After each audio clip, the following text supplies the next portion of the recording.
شهر رمضان الذي أنزل فيه القرآن. السلام عليكم ورحمة الله وبركاته. الحمد لله والصلاة والسلام على رسول الله. أعوذ بالله من الشيطان الرجيم. قال الله تعالى: ولا تباشروهن وأنتم عاكفون في المساجد تلك حدود الله فلا تقربوها. سورہ بقرہ کی آیت نمبر 187 ہے۔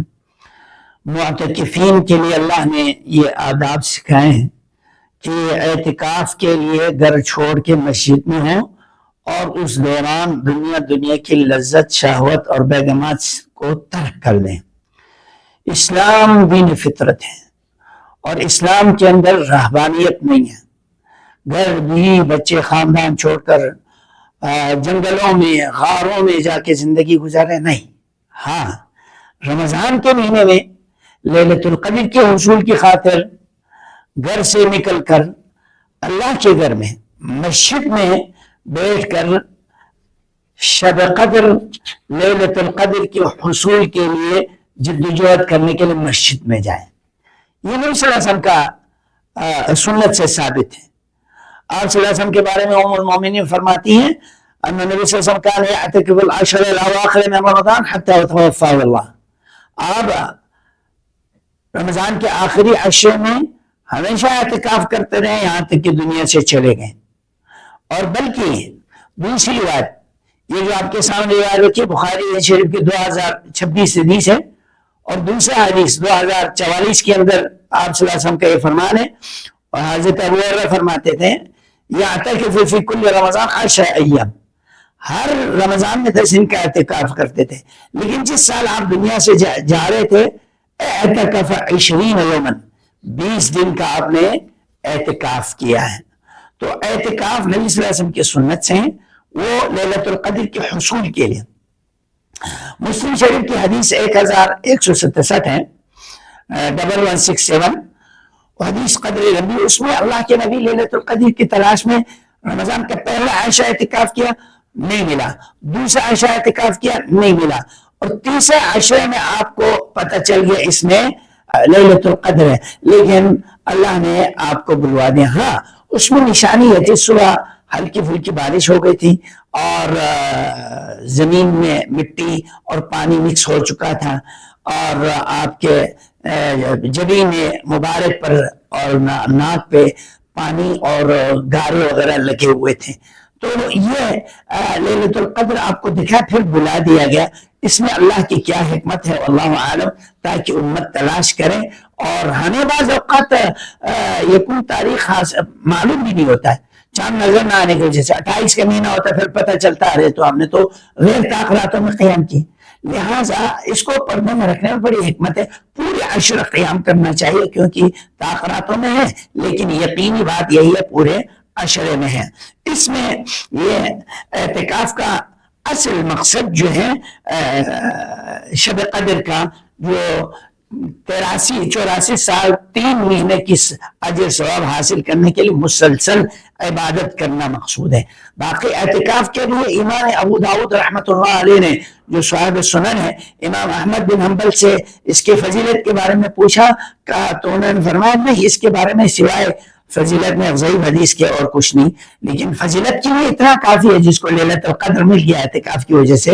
ایک لمحہ سبحان اللہ ایک دفعہ پڑھیں 1000 سال کے پڑھنے کی برابر، الحمدللہ ایک دفعہ پڑھیں، 1 روپیہ خرچ کریں اور ایک اچھے کلمات پیش کرنے، اور 1 رکعت نماز پڑھیں، 1 آیت نماز پڑھیں، ایک اس کو ہزار پر جو ہے نا، یہ جو ہے اس کو ڈبل سبل کر کے اللہ رب العالمین اس کو اجر ثواب دے گا۔ ہاں، اعتکاف سنت ہے اور مشروط اعتکاف بھی رکھا جا سکتا ہے، 1 دن کے لیے، 1 رات کے لیے اور پورے عشرے کے لیے۔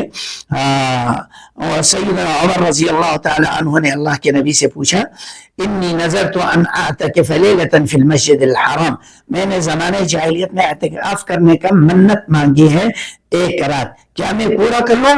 فرمایا اوفی بنذرک، اپنے نذر پورا کر لوں۔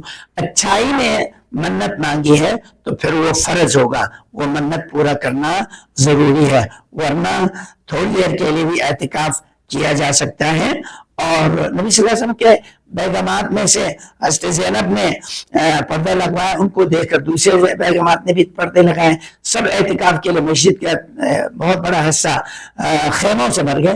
اللہ کے نبی نے دیکھا یہ کیا ہے، سب خواتین نے ایک دوسرے سے سبقت کرنے کے لیے لگا دیا۔ اتنا سب اس طرح نہیں کی چاہتی ہوں، آپ نے اعتکاف اپنا بھی اکھڑ لیا اور بیگمات کی بھی اکھڑ لی، پھر آپ نے اس اعتکاف کو شوال میں قضا کی۔ نبی صلی اللہ علیہ وسلم جب ایک نیت کر لیتا ہے نبی پر وہ فرض ہوتا ہے۔ تو بہرحال جگہ کی مناسبت کو دیکھا جائے، خواتین کے لیے پرامن جگہ ہے تو پھر خواتین اعتکاف میں بیٹھ سکتی ہیں۔ شرط یہ ہے اعتکاف کے لیے مسلمان ہو، غیر مسلم نہ، یہ بچوں کا کام نہیں ہے، بالغ لوگوں کا کام ہے، طاہر ہوں، اور اگر آدمی کو جنابت میں آئے فوراً جا کے طہارت حاصل کریں۔ خواتین اگر اعتکاف میں حیض اور نفاس آ جائے تو اعتکاف چھوڑ کے چلے جائیں۔ گھروں میں کوئی اعتکاف نہیں، اعتکاف صرف مسجد، جو جامع مسجد جہاں جمعہ ہوتی ہے وہاں ہے۔ ہاں اعتکاف کا جو ٹائم ہے آپ صلی اللہ علیہ وسلم نے اختیار کیا، وہ 21ویں شب کو آپ نے مسجد میں گزارا اور صبح فجر کی نماز پڑھنے کے بعد آپ اپنے معتکف میں خیمے میں آپ داخل ہو گئے۔ کیا کام کرنا چاہیے معتکف کو؟ معتکف کو زیادہ سے زیادہ تسبیح و تعلیل، سبحان اللہ، الحمدللہ، اللہ اکبر، استغفار، درود شریف، قرآن کی تلاوت، نمازیں اور امر بالمعروف نہی عن المنکر، صدقات، خیرات، یہ کر لینا چاہیے اس کو۔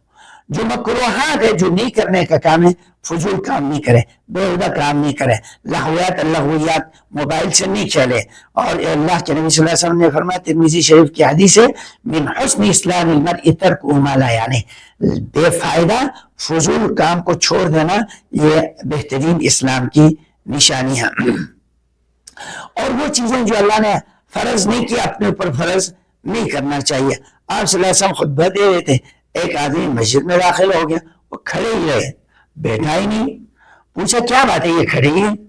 فرمایا نظر آئی یقوم ولا یقعد، اس نے یہ منت مانگی کھڑے ہی رہیں گے، بیٹھیں گے نہیں، باتیں نہیں کریں گے اور مسلسل روزے رکھیں گے۔ تو اللہ کے نبی نے فرمایا مرہ فلیتکلم، اس کو بولو کہ باتیں بھی کرے اور سائے میں بیٹھے اور بیٹھ بھی جائے اور روزے اپنے مکمل کر لیں۔ تو ناجائز کام کے لیے منت جائز نہیں، اپنے اوپر تکلیف مالا اطاق میں نہیں ڈالے۔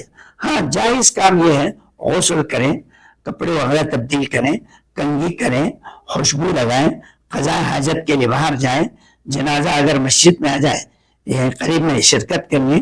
بیگم اگر کسی کام سے مسجد میں آ گئی، رات دیر کو ان کو گھر میں پہنچانا ہو تو جا سکتے ہیں، جیسے نبی صلی اللہ علیہ وسلم کے پاس حضرت صفیہ آئی تھی، ان کا گھر قدر دور تھا تو آپ صلی اللہ علیہ وسلم ساتھ جا کے ان کو گھر چھوڑ کر واپس آ گئے۔ تو یہ ضرورت کے لیے باہر نکلیں، بلا حاجت باہر بالکل نہیں نکلیں۔ ام المومنین عائشہ رضی اللہ تعالیٰ عنہ فرماتے ہیں کہ بہتر مصنون طریقہ اعتکاف کے لیے ہے کہ تیمارداری کے لیے کسی کے گھر میں نہیں جائیں، دور دراز جنازوں میں شرکت کے لیے نہیں جائیں، اور عورت کو ہاتھ تک بھی نہیں لگائیں، ولا یباشرھا، لمس، چھونا شہوت سے، اور اگر مجامعت کر لیا، ازدواجی تعلق قائم کی تو اس کا اعتکاف ٹوٹ جائے گا۔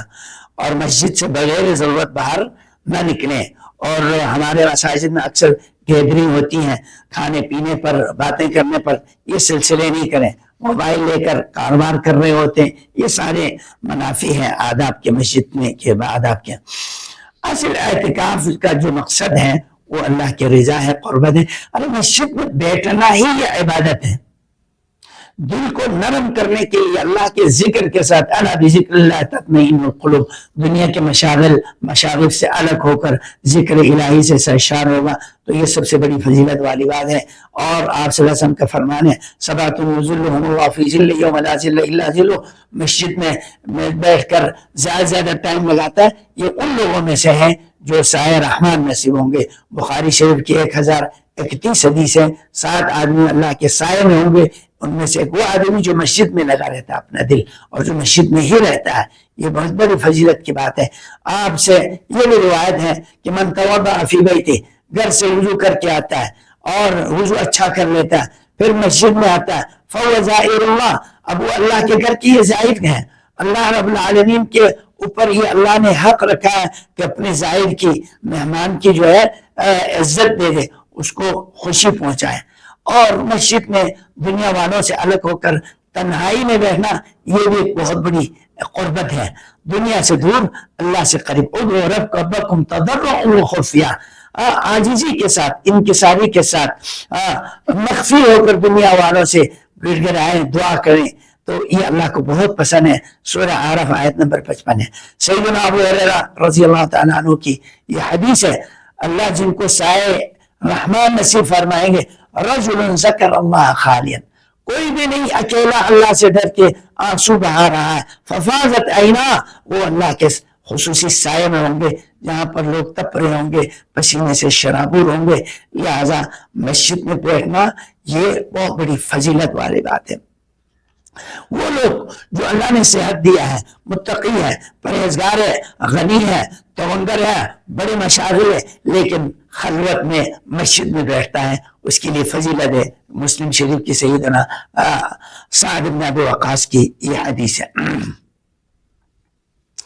امام ابن تیمیہ رحمۃ اللہ علیہ فرماتے ہیں کہ بندے کو چاہیے کچھ اوقات بالکل خلوت میں اللہ کے ساتھ دعاؤں میں، ذکر میں گزارنا چاہیے.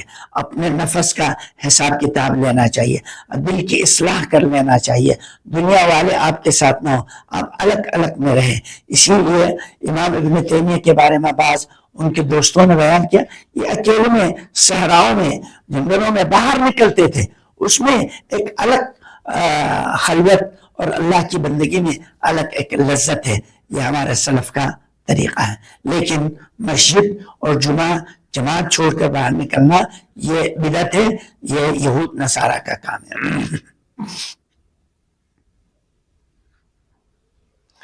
آپ صلی اللہ علیہ وسلم نے اعتکاف رمضان کا رہ گیا تو اس کا قضا آپ نے پورا کر لیا، تو اپنے اوپر نفلی اعتکاف کی نیت کر لی. اور نفلی اعتکاف کا معنی یہ ہے آپ کو کسی کام کی وجہ سے چھوڑ کے نکلنا چاہیں تو آپ نکل سکتے ہیں. لہذا یہ اعتکاف کی حالت میں غیر ضروری کام نہیں کریں. موبائل وغیرہ استعمال کرنا یہ اس آیت کی خلاف ورزی ہے. وَمِنَ النَّاسِ مَن يَشْتَرِي لَهْوَ الْحَدِيثِ، کچھ لوگ ایسے ہیں چیزیں خریدتے ہیں جو بےہودہ کاموں کے لیے ہوتا ہے. یہ اگرچہ یہ مکہ کے لوگوں نے ایران سے ناچنے گانے والی خاتون کو لایا. آج ہمارے موبائل کے اندر دنیا بھر کے ناچنے گانے والی خواتین موجود. ان چیزوں سے اجتناب کریں اور اہل علم کی دروس میں شرکت کریں، قرآن پر تدبر کریں. اور اگر اعتکاف کی حالت میں جب آپ مسجد میں ہیں تو اللہ کے حدود کا خیال رکھیں اور بیگمات کے بالکل قریب نہ ہو اور بیگمات کا ہاتھ تک بھی نہیں لگائے. یہ مسجد اور اعتکاف کے آداب ہیں. اللہ سے دعا ہے اللہ ہم میں سے اکثر کو اعتکاف کرنے کی توفیق دے اور لیلۃ القدر نصیب فرما اور لیلۃ القدر کے حصول کے لیے جدوجہد کرنے کی توفیق عطا فرما. مغرب سے لے کر طلوع فجر تک یہ اوقات ہیں مسلسل عبادت کا ہے، اور ایک ایک عبادت جو ہے 83 سال کی عبادت کے برابر ہوں گے. اللہ ہمیں توفیق دے، قبول فرمائے. سبحانک اللہم و بحمدک، اشہد ان لا الہ الا انت، استغفرک و اتوب الیک.